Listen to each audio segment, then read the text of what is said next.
Ton histoire, une histoire, pour moi, elle commence souvent par le rapport à la foi, la spiritualité ou la religion. Est-ce que tu en as une? Non, j'ai été élevée par des parents qui n'ont pas de religion, qui sont athées, donc j'ai grandi dans cette atmosphère et donc je Ok. n'ai pas de religion. Je crois en ce que je vois, en la science. Ouais. Et en quoi tu crois? Tiens, quand on ne croit pas en Dieu, on croit en quoi? Est-ce qu'on croit en quelque chose? Est-ce qu'il faut croire en quelque chose? Oui, moi je crois en moi, Oui. c'est bien déjà. C'est très bien de croire en soi, Moi bien je sûr. mise, je mise que sur moi. Hmm. Je n'ai pas quelque chose pour me rattraper derrière. C'est si j'échoue, j'échoue. Il n'y aura pas quelque chose pour me rattraper. Je crois un petit peu au destin aussi, en la chance, mais je mise tout sur moi. Donc, tu ne crois pas en une force supérieure qui Non, serait là pour récompenser nos bonnes ou nos mauvaises actions? non.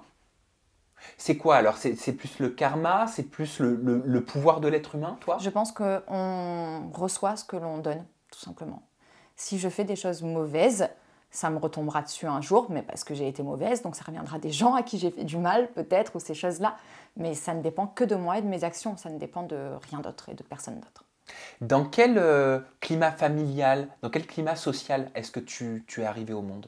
Alors, je suis arrivée dans un milieu modeste. Mes parents travaillaient tous les deux, mais n'étaient pas, enfin, étaient des gens dans la classe normale, hein, dans la classe sociale normale.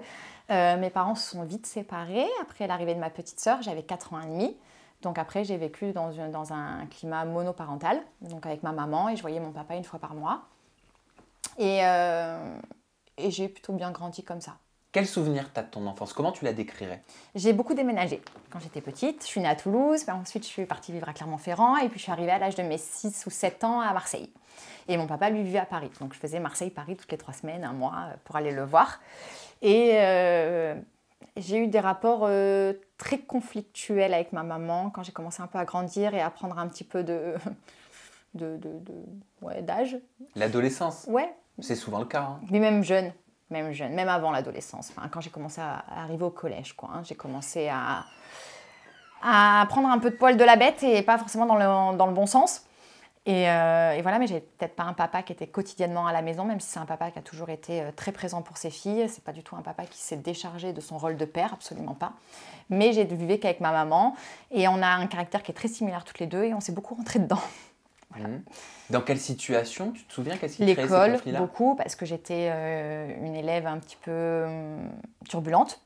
Ah bon? Ouais, j'étais pas concentrée du tout. Ah mais alors là, j'aurais pas dit. Ouais, non, on dirait pas comme ça. Mais j'étais très bavarde, j'avais pas forcément de très bonnes notes, j'étais parfois insolente, j'étais une jeune fille un peu en colère, mal dans sa peau, Ouais, par rapport à quoi?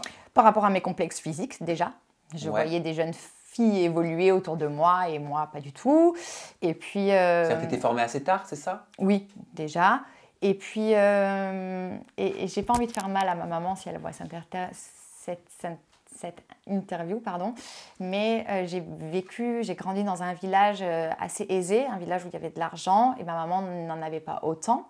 Elle était dans la norme, hein, mais c'était une maman célibataire, donc j'avais beaucoup de mes copains, de mes copines qui avaient plus d'argent que moi, et moi je faisais avec le minimum, quoi, avec ce que je pouvais, donc c'était frustrant par moments à cet âge-là, surtout. Ça peut créer un complexe d'infériorité à cet Un âge-là? peu, oui. Ouais. Et c'est un peu ce qui s'est passé.